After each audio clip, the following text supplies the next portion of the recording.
You've been taking no as an answer your whole life, and every single one of those rejections was a confession that you never learned to make refusal feel like their loss. Think about that for a second. Every time someone told you no and you walked away, you told yourself a story. You told yourself they weren't interested. You told yourself the timing was wrong. You told yourself you'd try again later. But the real story was simpler and more painful than all of that. You asked. And asking is the first mistake of the powerless. Because the moment you ask, you hand the other person the power to deny you. You place the verdict in their hands and you wait. And while you wait, they measure you. They calculate your worth against what it would cost them to say yes. And if the math doesn't favor them, they say no. And you accept it. You accept it because you were raised to believe that no is a legitimate answer. It isn't. No is a negotiation you haven't finished yet. No is a signal that you haven't made saying yes feel like the only option that doesn't hurt. The person everyone says yes to is not the person who asks the best questions. It's the person who arranges reality so completely that no feels like the more expensive choice. That is the ruthless art Machiavelli perfected, and today we're going to make it yours. Here are 7 dark principles that will make you the person no one can say no to. Not because you force them. Not because you manipulate them with fear. But because you engineer the situation so precisely that refusal becomes the thing they cannot afford. Number 1. Stop asking. Start arranging. This is the foundational principle and everything else builds on top of it. Most people think influence is about making better requests. They rehearse what they'll say. They time their approach. They choose the right words. And then they ask. And the moment they ask, they lose. Because asking is a position of weakness. It announces that you need something from the other person. It tells them that they have something you want and that they are in control of whether you get it. Strategic people never ask. They arrange. Arranging means you set up the situation so that the other person arrives at your desired outcome through what feels like their own reasoning. You don't request a meeting. You create a situation where not meeting with you costs them something. You don't ask for a favor. You build a context where helping you is the most natural and beneficial thing they could do. You don't ask someone to choose you.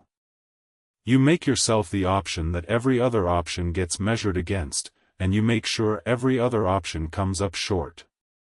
The difference between asking and arranging is the difference between begging and architecting. When you ask, you're a supplicant standing at the gate. When you arrange, you're the person who built the gate and the road that leads to it.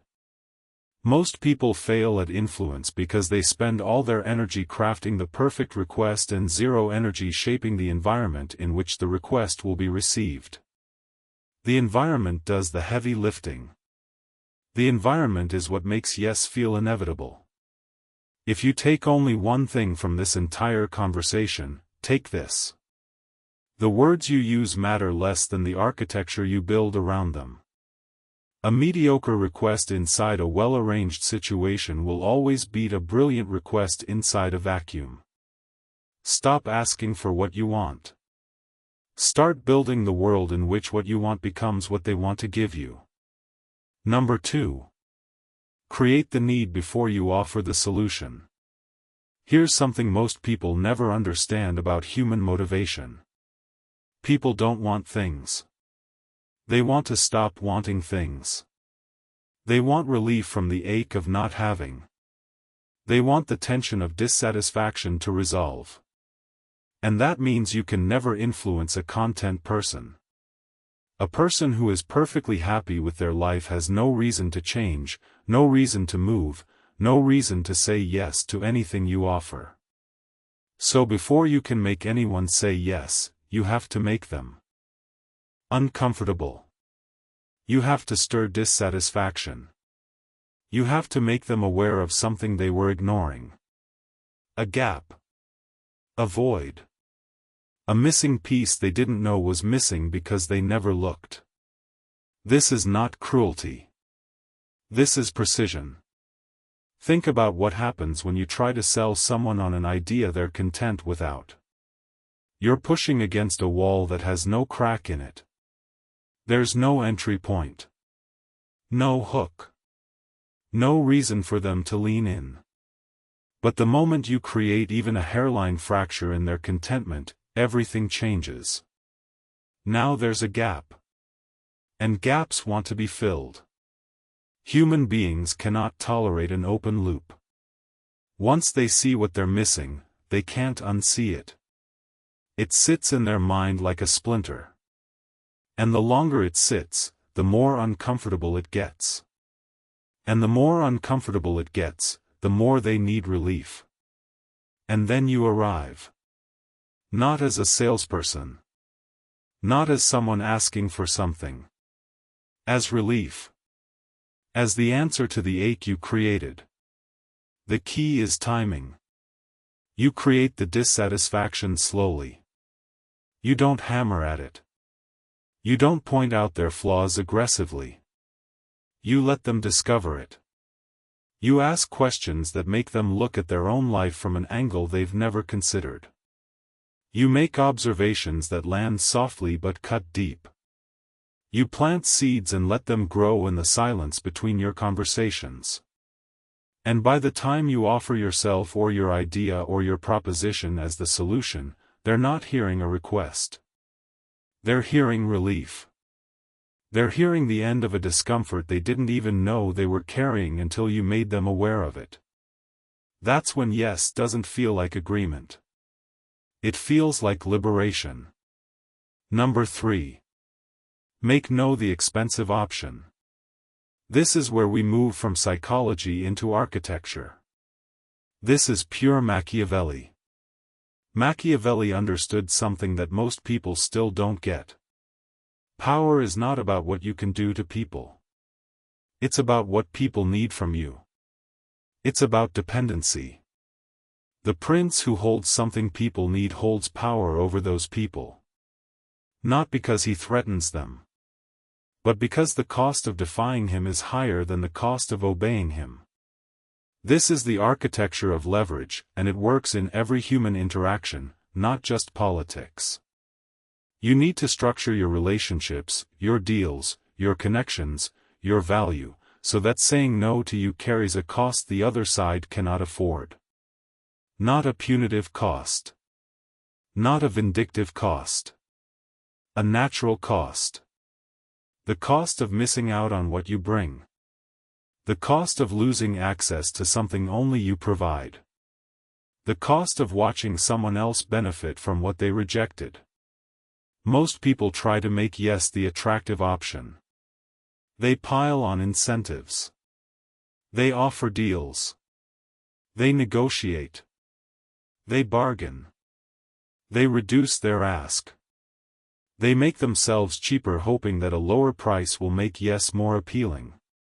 That's backwards. You don't make yes cheaper. You make no more expensive. You make no cost something. Every time you lower your ask to make yes easier, you signal that you need this more than they do. You signal that your value is negotiable. You signal that you're the one who's desperate. And desperation is the scent that kills every deal, every connection, every opportunity before it even begins. Instead, you build your position so that walking away from you means walking away from something rare. Something that won't be there when they come back. Something that someone else will pick up if they leave it on the table. You don't threaten this. You don't announce it. You simply embody it. You carry yourself like someone whose time has a shelf life. You let the scarcity speak for itself. And when they feel that scarcity, when they sense that saying no might mean losing something they can't replace, the calculation changes. No longer is no a safe default. No becomes a gamble. And most people don't gamble when the stakes are real. They fold. They say yes. Not because you asked. Because no became the expensive option. Number 4. Use absence as a weapon. Here is a truth that will feel counterintuitive but is one of the most powerful forces in human psychology. Presence creates comfort. Absence creates desire. When you are always available, always responsive, always there, you become background. You become furniture. You become the thing people walk past every day without noticing because it's always in the same place. And furniture doesn't create desire. Furniture doesn't make anyone lean in.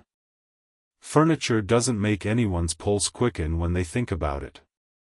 But the moment you withdraw, the moment you become less available, the moment you disappear from the expected pattern, something shifts. The space you occupied suddenly has weight. Your absence becomes louder than your presence ever was. And in that silence, in that gap, desire grows. Because human beings don't value what they have. They value what they had. They value what they might lose. They value what they can't quite reach. This is the coquette's power. The coquette understands that the most seductive thing you can do is not to pursue harder but to pull back at the exact moment the other person expects you to push forward. That withdrawal creates a vacuum, and the vacuum pulls them toward you. They start to wonder. They start to chase. They start to fill the silence with their own projections, their own desires, their own need to resolve the uncertainty you've created. And those projections are always more powerful than anything you could have said or done by being present. Because you're no longer a person. You're a canvas. And they're painting their deepest wants onto you. The strategic withdrawal works because it reverses the dynamic. When you pursue, you're the one who wants. When you withdraw, they become the one who wants. And the person who wants is always in the weaker position. So use absence deliberately. After building connection, after creating warmth, after making them feel seen and understood, pull back. Not dramatically. Not with announcements. Just become slightly less available. Slightly slower to respond. Slightly more difficult to pin down. Let them feel the space. Let them sit in the uncertainty. Let them experience what it's like when you're not there. And watch what happens to their urgency. Watch how quickly the dynamic shifts. Watch how the person who was lukewarm suddenly becomes attentive. Not because you did more. Because you did less. Absence is not absence. Absence is the most aggressive form of presence. Number 5. Validate before you influence. People will not move for you until they feel you see them. This is not soft. This is not weakness. This is the most tactical thing you can do. Because every human being walks around carrying a self-image they've spent their entire life constructing. And that self-image is fragile. It's defended. It's guarded. And the moment they sense someone trying to influence them without first acknowledging who they believe themselves to be, every defense goes up. The walls go up because influence without validation feels like an assault. It feels like someone is trying to bypass who they are to get what they want. And people will sabotage their own interests before they let someone use them without seeing them. So you validate first. But you don't validate with empty flattery. Empty flattery is the most insulting thing you can offer a sharp person because it tells them you think they're stupid enough to fall for it. Real validation is surgical. It's specific. It targets the exact thing they most want to be recognized for and acknowledges it in a way that feels earned. You listen for what they're proud of. You listen for what they're insecure about. You listen for the gap between who they are and who they want to be. And then you reflect that back to them with such precision that they feel understood at a depth they didn't know was possible. When you do this, something remarkable happens. Their resistance doesn't just lower. It dissolves. Because now you're not an outsider trying to get something. You're someone who gets it. You're someone who sees them. You're someone who understands the weight they carry and the person they're trying to become. And once they feel that, your influence doesn't feel like influence anymore. It feels like guidance. It feels like partnership. It feels like their own idea spoken in someone else's voice. The tactical empathy here is brutal in its effectiveness. You're not being kind. You're being strategic. You're identifying the exact emotional entry point that lets you bypass every defense they've built. You're making them feel so seen that they lower the drawbridge themselves. And once that bridge is down, everything you suggest enters without resistance. Not because you're forcing it. Because they invited it. They invited it the moment they felt you understood them. Validation is not the opposite of power. Validation is the delivery system for power. Number 6. Master the calibrated no. Here's something that will rewire your entire approach to influence. Chasing yes is how you lose. Most people think the goal is to get the other person to say yes as quickly as possible. So they push for agreement. They look for signs of consent. They ask questions designed to produce yes. Is this a good time? Does this make sense? Are you interested? And every one of those yes answers is worthless. Because a yes obtained under pressure is counterfeit. It's given to escape the conversation, not to enter it. It's the yes of someone who wants you to stop talking, not someone who wants to agree. And counterfeit yes collapses the moment pressure shifts. It collapses when they get off the phone. It collapses when they talk to someone else. It collapses when they have time to think. Because it was never real. It was a retreat. Real influence begins with no. When you let someone say no, you give them something precious. You give them the feeling of control. You give them safety. You give them the sense that they are the one making decisions, that nothing is being forced on them, that their boundaries are respected. And in that feeling of safety, something opens. The defenses lower. The real conversation begins. Because no is never the end. No is the beginning of understanding what they actually want. When someone tells you no, they're telling you what matters to them. They're showing you their constraints, their fears, their priorities. They're giving you a map of their psychology. And now you know exactly where the real leverage points are. So design your approach to elicit no first. Ask questions that can be answered with no. Have you given up on this project? Is it ridiculous to consider a different approach? Would it be impossible to find time this week? Each of these questions invites a no that actually means the opposite. No, I haven't given up. No, it's not ridiculous. No, it's not impossible. And now they're arguing for your position. They're pushing toward yes while feeling like they're saying no.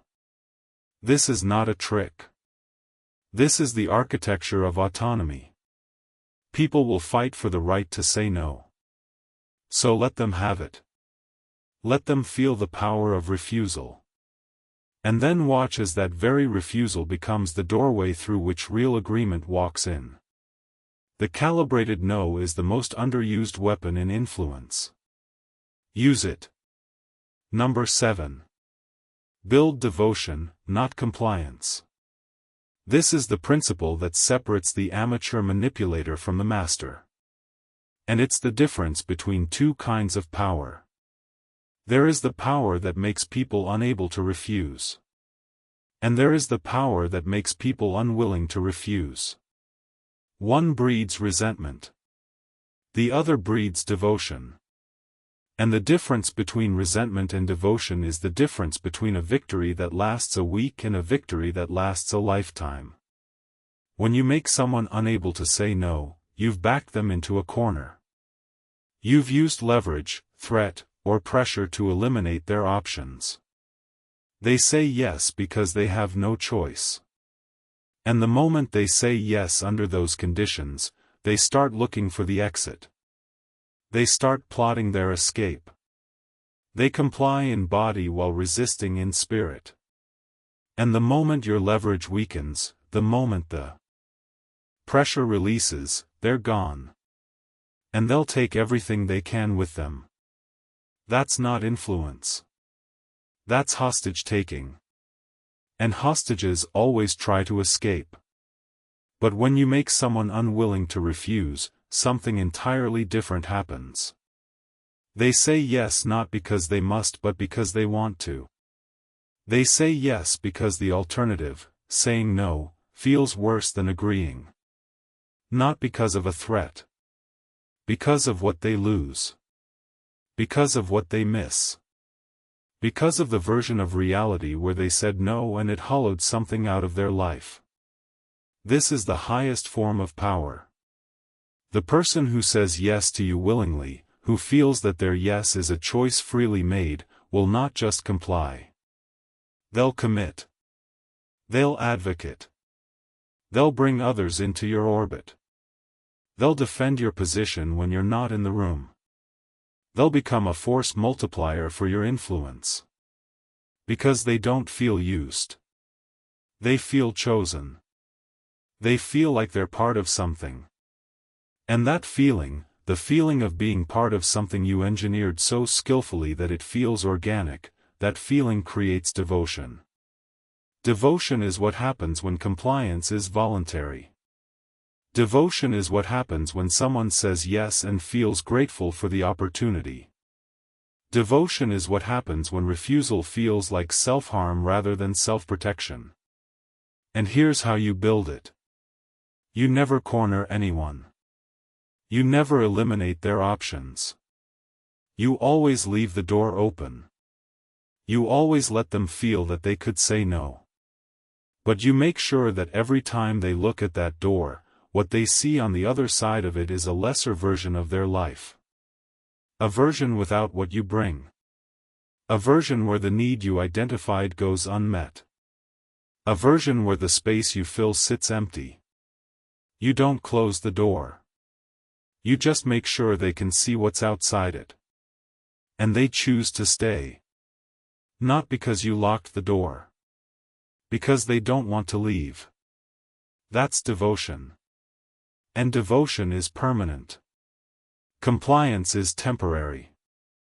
Let me bring all of this together. Every no you've ever received was not a statement about you. It was a statement about your method. You were asking when you should have been arranging. You were pushing when you should have been pulling back. You were chasing yes when you should have been making no expensive. You were trying to convince when you should have been creating conditions where conviction happened on its own. You were making people unable to refuse when you should have been making them unwilling to refuse. The shift is not in what you say. It's in how you think. The person no one can say no to is not the person with the best words. It's the person who understands that influence is architecture, not conversation. It's the person who builds a structure so complete that walking through the door marked yes feels like the only direction that leads anywhere worth going. You create the need. You position yourself as the relief. You make absence do the work that presence can't. You validate so precisely that defenses dissolve on their own. You let them say no so they feel in control while moving toward yes. You build leverage so that no is the expensive option, not yes the cheap one. And you do all of this with a calm so deep that it looks like indifference. Because the moment they sense you need their yes, you've lost. The composure is everything. Marcus Aurelius understood this. The Stoic principle is not detachment from outcomes. It's mastery over the self that makes outcomes come to you. When you are not desperate, desperation cannot leak. When you are not attached, attachment cannot be detected. When you are calm, that calm becomes the most destabilizing force in the room. Because everyone else is performing. Everyone else is trying. Everyone else is leaking need from every pore. And you're just there. Present.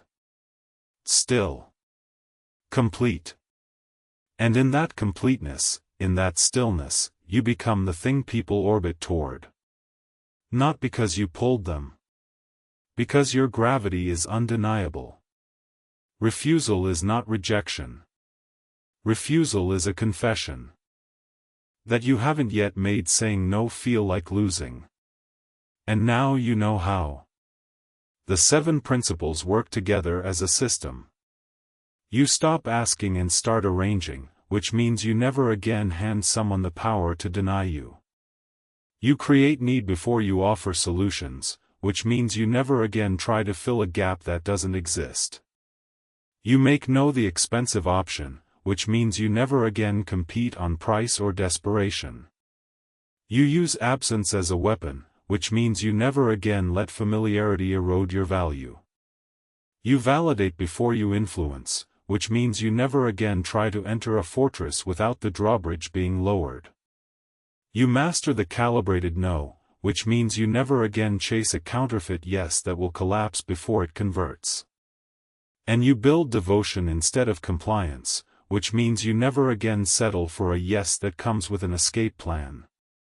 Do all of this and you won't just become the person no one can say no to. You'll become the person no one wants to say no to. There's a difference. A vast, unbridgeable difference. One is control. The other is command. Control is what you exert over someone who has no choice. Command is what you hold over someone who has every choice and keeps choosing you. Right now, not tomorrow, not next week, not when you feel ready, start restructuring every interaction around these principles. Look at the last 5 times someone told you no and trace it back to the failure. Did you ask instead of arrange? Did you chase yes instead of make no expensive? Were you too present when absence would have done the work? Did you push for agreement before you validated their self-image? Did you try to make them unable to refuse when you should have been making them unwilling? Find the pattern. Find where your method failed. And rebuild. Because the patterns you've been running are not who you are. They're habits. And habits can be broken. The person you become on the other side of these principles is not a nicer version of you. Not a more persuasive version of you. A more dangerous version of you. Dangerously clever. Dangerously calm. Dangerously effective. The kind of person who walks into a room and rearranges it without saying a word. The kind of person whose silence is louder than other people's speeches. The kind of person who never needs to raise their voice because the architecture of their presence does all the speaking. That person is not born. That person is built. And the blueprint is what I just gave you. The ruthless art Machiavelli perfected, now it is yours. Go build it. If this hit something real in you, if you felt the shift while listening, say it out loud in the comments. I am untouchable. Not because it's a mantra. Because it's a declaration. The person who says it and means it has already begun the transformation. Say it. Mean it. Become it.